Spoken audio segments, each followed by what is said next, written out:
खासकर recently education sector में union territory Ladakh administration ने एक बहुत ही बड़ा डिसीजन लिया है। मानो कि ये हिस्टोरिक डिसीजन है एजुकेशन सेक्टर में।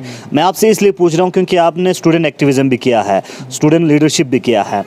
लद्दाख के अंदर जितने भी स्कूल्स हैं उनको सीबीएसई में मर्ज किया जा रहा है। इस डिसीजन को आप किस तरह से देखते हैं और इस डिसीजन से आपको क्या लगता है कि लद्दाख के लोगों को फ़ायदा मिल सकता है? मैं तो आज ये कह रहा हूँ, आप ये बोर्ड रखें, ये हिस्टोरिक डिसीजन नहीं, हिस्टोरिक ब्लंडर है। क्योंकि आप देखें सीबीएसई के अपने नॉर्म्स हैं, उन नॉर्म्स में कितने ये स्कूल उतरेंगे ये नहीं मालूम। सीबीएसई का सेंटर कहाँ पे है ये भी आप देखें, और उसके बाद देखें कि जो हमारे स्कूल्स हैं उनका अभी हालत ज़ार उसकी ये है कि आप बहुत सारे स्कूल ऐसे हैं जहाँ टीचर्स बिल्कुल है ही नहीं, बच्चे 50, 60, 70, 80 तक हैं। और बहुत सारे स्कूल ऐसे हैं जहाँ टीचर्स दुनिया भर के पढ़े हुए हैं, कोई रेशनलाइजेशन नहीं है। पिछले 2 साल से सिर्फ एक ही चीज़ सुन रहे हैं कि हम स्कूलों का रेशनलाइजेशन होगा, लेकिन कोई पुरसान हाल नहीं है। Jammu Kashmir school board of education की सबसे बड़ी ख़ासियत ये थी कि आपको वहाँ से कंटेंट, जो सब्जेक्ट्स का सिलेबस वगैरह, और उसके बाद किताबें भी वहीं से मैसर होना, और आपका एक्सेस भी अवेलेबल आप रहता था। लेकिन सीबीएसई में ये सारी चीज़ें जो है वो पॉसिबल नहीं है। तो क्या लगता है आपको, लद्दाख बोर्ड बनना ठीक था इससे बेहतर? नहीं, लद्दाख बोर्ड के लिए भी सोचा जा सकता था, बात की जा सकती थी। सबसे बड़ी बात तो ये थी कि इसमें स्टेक होल्डर्स को बुला करके उनको एतमाद में ले करके कम से कम इस पर एक थॉरो स्टडी होनी चाहिए थी। काउंसिल्स तो कह रहे हैं कि इसमें स्टेक होल्डर्स को बुलाया है, एक्सपर्ट्स को बुलाया है, लेकिन जिस हिसाब से इस पर थॉरो डिस्कशन होना चाहिए था, मुझे नहीं लगता है हुआ है। अभी भी बहुत सारी प्रॉब्लम्स हैं, क्योंकि सीबीएसई के बारे में जो हमारे लोकल एजुकेशनिस्ट थे उनके मन में भी बहुत सारे जो है वो पेचीदगियाँ थी, उनको भी पूरी अंडरस्टैंडिंग सीबीएसई की नहीं थी।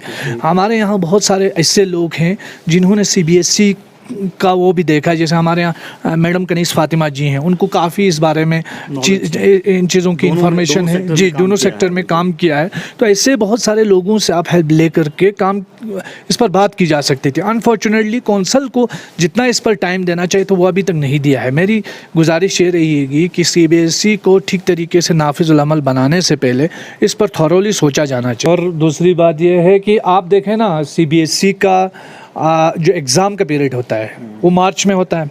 मार्च में यहाँ बर्फ़ होती है, बहुत सारे एरियाज कट ऑफ रहते हैं, आपका द्रास, आपका जंस्कार, इसके अलावा हमारे बरसो एरिया में देखें, सुरुवेली, शकर चिकन, मतलब बहुत सारे एरियाज़ ऐसे हैं अपर रीच जो हैं हमारे, वो कट ऑफ रहते हैं। तो उसको कैसे मैनेज किया जाएगा? तो ऐसा नहीं कि देखिए इक्वल अपॉर्चुनिटीज़ चाहिए। पहले आप इक्वल अपॉर्चुनिटीज़ तो लाएं। आप दिल्ली का सेटअप जो है रिप्लेस करने की अगर कोशिश की जाएगी तो इक्वल आप ट्रीटमेंट के लिए इक्वल अपॉर्चुनिटीज़ पहले प्रोवाइड कीजिए। उसके बाद हम कंटेंट की भी बात करेंगे कि आप पढ़ाएंगे क्या। हमारी अपनी एक हिस्ट्री है, हमारा अपना एक कल्चर है, हमारी अपनी एक आइडेंटिटी है। क्या वो कंटेंट सीबीएसई तैयार करेगा लद्दाख के मुआफिक जो होगा? यहाँ की अपनी एक हिस्ट्री तो रही है, तो आप अगर सोशल साइंस पढ़ाएंगे तो उसमें लद्दाख का कितना जिक्र होगा, लद्दाख की हिस्ट्री का कितना जिक्र होगा। तो हिस्ट्री अगर आप पढ़ाएंगे उसमें लद्दाख की हिस्ट्री का होना चाहिए कुछ ना कुछ। उसके बाद जहाँ तक आप बात करेंगे कंटेंट की, तो कंटेंट में ये चीज़ें होनी चाहिए। साथ ही साथ अगर कौंसल से भी मेरी गुजारिश है कि कौंसल भी देखे कि ये जो सीबीएसई का अभी डिसीजन हुआ है, फाइनल हुआ है, तो उस पर भी देखें कि भाई किन कंडीशंस पे सीबीएसई को आपने यहाँ पे इजाज़त दी। वो भी पब्लिक डोमेन में ये सारी सूचनाएं पब्लिक को मिलनी चाहिए, क्योंकि हम नहीं चाहते हैं कि हमारा जो देखिए हमारे इस वक्त लैंग्वेजेस के साथ भी भेदभाव हो रहा है।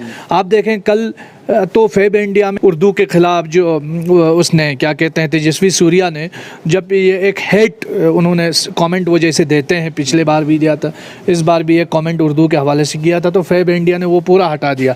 अब यहाँ यूटी एडमिनिस्ट्रेशन उसको ऑफिशियली कर रही है। आप देखें जो टैबलेट इशू किए गए हैं स्टूडेंट्स को, उसमें करगिल में जो टैबलेट दिए हैं उसमें उर्दू सब्जेक्ट ही गायब है। उर्दू सब्जेक्ट सिरे से है ही नहीं उसके अंदर। और दूसरी चीज़ जो हमारे क्योंकि लद्दाख में डाइवर्सिटी है, डिफरेंट लैंग्वेजेस बोली जाती हैं। आप उसमें पर्टिकुलर एक लैंग्वेज पे जो है सारे सब्जेक्ट्स को पढ़ा रहे हैं। हमारे द्रास में, बटालिक में बहुत सारे एरियाज़ ऐसे हैं जहाँ पे लोग इस लैंग्वेज को समझते ही नहीं है। तो इन रीजनल, या तो डेलिबरेटली अटेम्प्ट हो रहा है जिसको हम कभी एक्सेप्ट नहीं करेंगे, या अगर डेलिबरेटली नहीं हो रहा है तो इसको रेक्टिफाई किया जाना चाहिए। ये जिम्मेदारी है यूटी एडमिनिस्ट्रेशन की। बहुत